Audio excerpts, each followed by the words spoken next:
Olá a todos, tudo bem? Mais uma aula de filosofia e hoje nós vamos falar de um tema importantíssimo que é responsabilidade, tomada de decisão, ações, e para isso nós vamos usar o melancólico, o famoso melancólico Soren Kierkegaard, né? Famoso Kierkegaard, todo mundo quando fala de Kierkegaard fala da melancolia, né?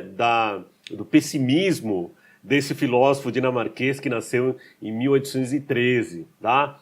O Kierkegaard é um personagem muito bacana de ler, mas a gente sempre tem que ler com um certo cuidado, porque existe um certo pessimismo nele que a gente pode acabar abraçando e sem o devido critério, a gente pode se ver um tanto frustrado, né? Então, o Kierkegaard tem algumas obras muito bacanas, mas ele costuma se debruçar bastante sobre o tema da responsabilidade, da angústia, da liberdade, tá? O Kierkegaard, nas suas obras, ele veio de uma família relativamente abastada, né? Um pai que tinha posses e o pai também melancólico, ele acabou herdando essa melancolia do pai. E depois da morte do pai, ele acabou herdando uma boa quantidade de dinheiro e foi aí que ele acabou se debruçando sobre a filosofia, que não era a primeira opção dele de estudo. Ele foi estudar teologia primeiro e depois foi estudar filosofia e sempre nos textos dele aparece essa questão do que significa ser um ser humano. Quem é o ser humano? Quem é esse ser humano? Essa é uma das perguntas mais originais que existem na filosofia. Que é um indivíduo? O que significa ser humano? Né? O que significa estar dentro do contexto cósmico? Né? Então, nós nascemos num planeta relativamente vulgar, dentro de um sistema solar que é apenas mais um, dentro de centenas de milhões de galáxias ao redor do universo, né? Até pouco tempo atrás, até o início do século XX, se imaginava que existiam pouquíssimas galáxias. Hoje a gente sabe que o universo é absurdamente gigantesco. Estrelas. Existem mais estrelas no céu do que grãos de areia na Terra, dizem os astrônomos, né? Os astrônomos vão olhar para o céu através dos telescópios, sejam os telescópios daqui da Terra, sejam os telescópios espaciais, e vão dizer que nós somos muito pouquinhos, um pedacinho muito ínfimo, né, dentro de um contexto do universo absurdamente grande. Dentro do próprio sistema solar, nós somos apenas um planeta, mas numa posição privilegiada, isso a gente deve sempre entender, né? Numa posição privilegiada, nós não estamos nem muito perto do Sol e nem muito longe do Sol. Isso faz com que existam determinadas condições aqui, e essas determinadas condições permitiram o nascimento da vida, e a vida não é recente no planeta. A vida evoluiu no início de maneira muito simples, depois passou a ser um pouco mais complexa, até que o surgimento do indivíduo muito lá na frente, usando o jargão futebolístico nos 45 do segundo tempo. Lá na frente o indivíduo apareceu, né? Olhou para o céu, olhou para o redor, se viu como indivíduo e se perguntou: por que eu estou aqui? Essas são as perguntas mais originais que existem, as mais difíceis também de serem respondidas, né? E aí, dentro do contexto do ser humano, o Kierkegaard vai justamente entender de que ser humano significa ter uma vida limitada, ou seja, eu tenho um início, eu tenho um fim, né? Eu não vou levar aqui em consideração questões religiosas, a gente poderia pontuar isso, mas eu estou levando pelo lado não religioso. Eu tenho um início e um fim. O que significa viver nesses períodos? O que significa ter um tempo de vida? O que significa eu, por exemplo, viver 80 anos? E o que significa viver 80 anos dentro do planeta? Dentro do sistema solar? Dentro do universo? O quanto meu tempo de 80 anos, 90 anos que seja, Às vezes a gente escuta notícias de indivíduos que têm mais de 100 anos, a gente fala, nossa, fulano viveu bastante, né? Claro, quando a gente se refere ao indivíduo como um todo, sim. Mas o que significa viver 100 anos, 80 anos, 90 anos dentro do contexto cósmico? Então essa é uma pergunta interessante que a gente deve fazer. Então o que eu vou fazer com esse meu tempo de vida? Essas questões existenciais, elas tiveram na agenda do Kierkegaard. E depois, em outros filósofos. Né? Vai pegar Nietzsche, por exemplo, vai se debruçar sobre isso. Jean-Paul Sartre vai se debruçar sobre isso. Né? Martin Heidegger vai se debruçar sobre isso. E outros tantos grandes filósofos vão se perguntar sobre o que significa o existir, o que significa ser humano. O Kierkegaard vai dizer, a nossa vida ela é regida por ações. Eu me movo dentro da vida, eu vou me mover, e a cada movimento que eu faço, a cada ação que eu faço, eu topo com circunstâncias, com fatos da vida. E uma das coisas mais curiosas em relação a viver é que eu tenho que estar sempre escolhendo. Escolher é crucial. Eu tenho que estar escolhendo o tempo todo. Eu acordo de manhã, eu vou escolher se eu vou sair da cama ou não. Independente dos compromissos que eu tenho. Eu posso não ir aos meus compromissos. Eu vou escolher se eu vou tomar banho ou não, se eu vou fazer a minha higiene pessoal ou não. Eu vou escolher se eu vou me alimentar ali de manhã, em casa, ou eu vou me alimentar em outro lugar. Eu vou escolher se eu vou aos meus compromissos de trabalho ou estudo em transporte público ou em transporte privado, se eu tenho essa opção.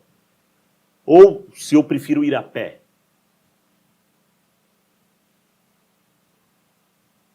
Quantas escolhas eu faço do meu dia a dia? Centenas. Centenas de escolhas. Eu escolho entregar um relatório do meu trabalho agora ou deixar para depois.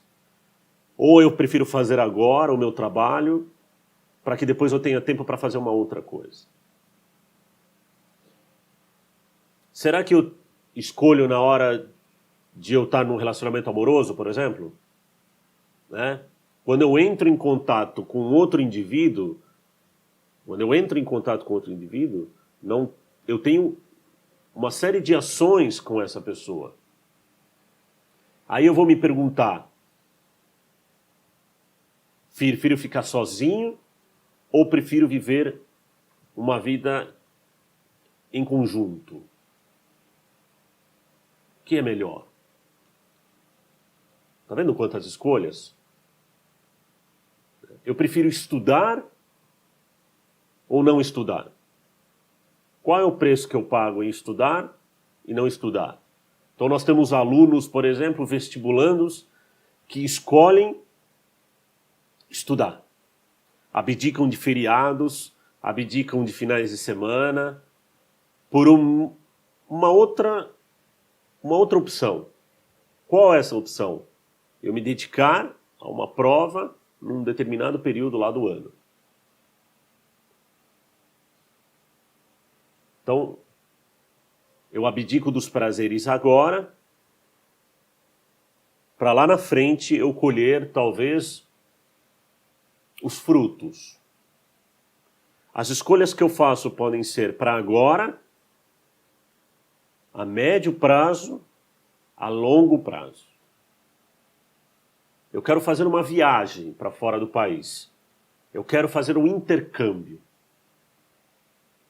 Então, como é que eu faço? Que escolhas que eu vou fazer para fazer um intercâmbio? Eu preciso juntar dinheiro, Ives. Você precisa juntar dinheiro? Então você vai ter que abdicar de determinadas coisas para fazer um dinheiro para você conseguir sair do país. Ives, eu quero ter um relacionamento amoroso. Então você vai ter que abdicar de uma vida de solteiro, de determinadas tarefas para fazer outras tarefas, que é se dedicar ao outro. Porque o outro não vai ficar com você só porque você o escolheu. Tem que haver uma ação, uma dedicação. Quem não está disposto a se dedicar ao outro não deve prometer ou escolher atitudes para ficar com o outro, mas sim falar, não, eu prefiro não escolher. Não ter um relacionamento amoroso, por exemplo. Então, eu quero, por exemplo, me casar. Quais são as consequências de um casamento em relação a uma vida de solteiro? O que se ganha, o que se perde? Conseguiu entender? Decisões têm a ver com liberdade. Qual é o preço que eu pago para determinadas coisas?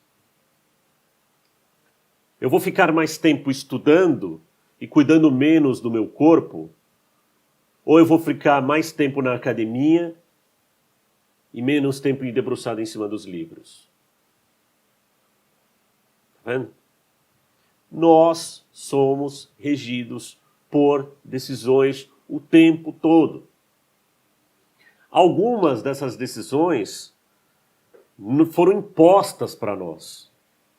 Outras são nós que fizemos. Algumas decisões não foram colocadas, foram simplesmente eu que quis. Foram impostas em nós. Os jovens, quando chegam numa determinada fase, numa determinada idade, eles são cobrados. E aí? O que você vai fazer da tua vida? Se você não pensa nas decisões, se você não pensa nas ações, se você não foi criado para entender que a vida é feita de escolhas, como que você vai escolher? Então você chega num jovem de 17 anos de idade e pergunta para ele assim, o que você vai fazer para o resto da tua vida? Ele foi, de alguma forma, ensinado ou foi instigado a escolher, a tomar decisões? Ou sempre escolheram as decisões para ele? Ou sempre escolheram por ele? Aí é uma visão muito minha. Eu acredito muito de que educar tem a ver com isso. Ensinar que existem escolhas o tempo todo. E de que a pessoa vai ter que se perguntar que tipos de escolhas que ela quer fazer a médio prazo, a curto prazo e a longo prazo. Eu acho que Kierkegaard tem essa profundidade, né, que é muito gostosa de se pensar. Então, quando você está numa mesa de bar com amigos e você está falando sobre, poxa, será que eu mudo de emprego? Será que eu me caso? Será que eu me divorcio? Você está indo profundamente nas decisões. Você está se perguntando sobre escolher. Você está perguntando sobre liberdade. E aí, na escolha, vem duas coisas. Ou eu não faço nada, ou eu escolho fazer algo. E vês, como assim o nada? Não fazer nada é uma escolha. A escolha do nada. Então falar, eu não quero trabalhar, não quero estudar, não quero fazer nada na minha vida. Não quero fazer nada, absolutamente nada. É uma escolha. Você escolheu nada. Ah, mas isso não é ruim? Não sei.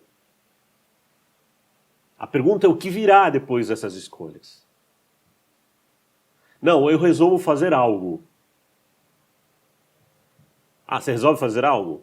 Quais são as escolhas que você vai fazer e quais são as consequências dessas suas escolhas? Então, dentro dessa escolha, nasce isso daqui, ó. A angústia. A apreensão. O que é angústia? É esse sentimento, assim, desconfortável. Você fala, putz, eu tenho que escolher? Para onde eu vou? Né? O que eu escolho? Para Kierkegaard, viver é uma eterna angústia, já que eu tenho que escolher o tempo todo. Eu acho isso sensacional. Eu acho isso uma das coisas mais sensacionais da filosofia. E vê, como assim? Quer dizer que então viver é uma angústia? É, porque você tem que escolher o tempo todo. E quanto mais jovem eu tenho que escolher, e quanto menos repertório, experiência eu tenho, mais difíceis são as minhas escolhas. E se eu tenho idade, e se eu sou um idoso, onde o meu tempo de vida está se esgotando, eu também não tenho angústia também? Porque as escolhas que eu vou fazer podem não dar tempo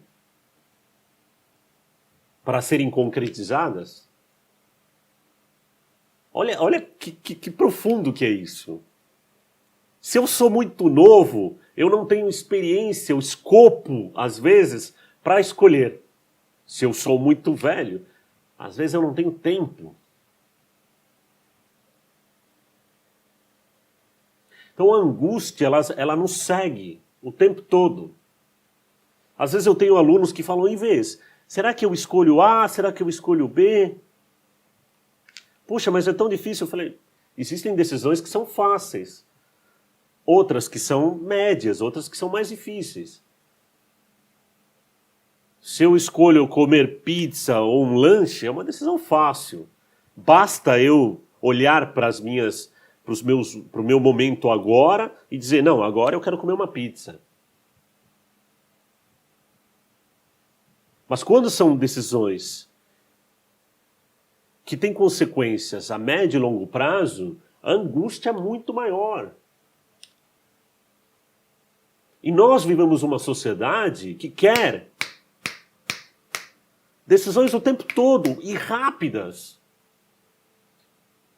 E nós talvez não sejamos feitos para tomar decisões tão rápidas. Nós precisamos de tempo às vezes. Mas a sociedade não nos dá tempo. A sociedade quer o tempo todo que a gente escolha rápido. E aí, escolheu? Às vezes nós temos jovens universitários que se formam, terminam a sua graduação, saem das universidades ao redor do Brasil, ou mesmo do mundo, aí ele entra para trabalhar numa empresa, passa um ano, ele chega para o chefe dele e fala, e aí, quando que eu vou ser presidente da empresa? Calma, é um processo. Você tem que... É uma construção. É uma construção de escolhas. Às vezes requer tempo. E não essa pressa acelerada que nós estamos agora o tempo todo na nossa sociedade. Isso está fazendo muito mal para nós.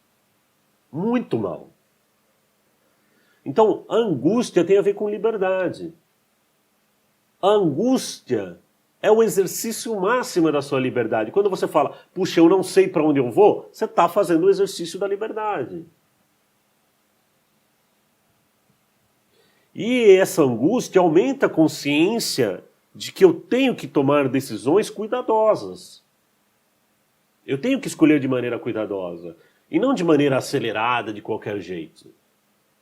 Mas também eu não posso ficar também perpetuando a decisão e não tomar a decisão nunca. Principalmente quando essa decisão envolve outros indivíduos. Percebe? Então, a angústia é o exercício da liberdade, mas aumenta a minha consciência de que eu tomo decisões o tempo todo e que eu tenho que ter critério e cuidado para essas decisões, cuidado com essa liberdade, e aumenta o meu senso de responsabilidade. Olha essa palavra. Ó. Responsabilidade. O que significa responsabilidade? É justamente o cuidado que eu tenho que ter com as minhas escolhas.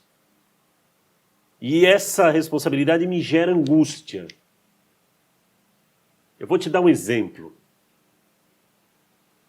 Imagina que você está sábado à noite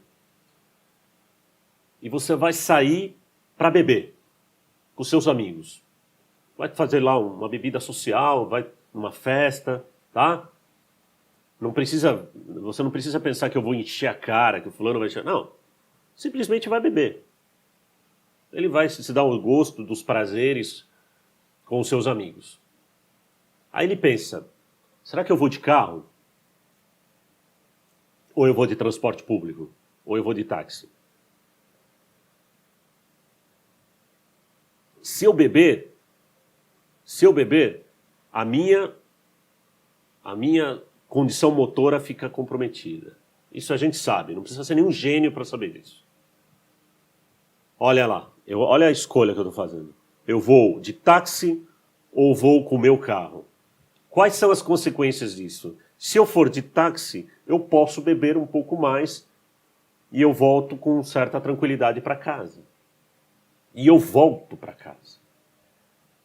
Se eu vou com o meu automóvel, eu posso até voltar para casa, mas eu corro o risco de acontecer algum acidente.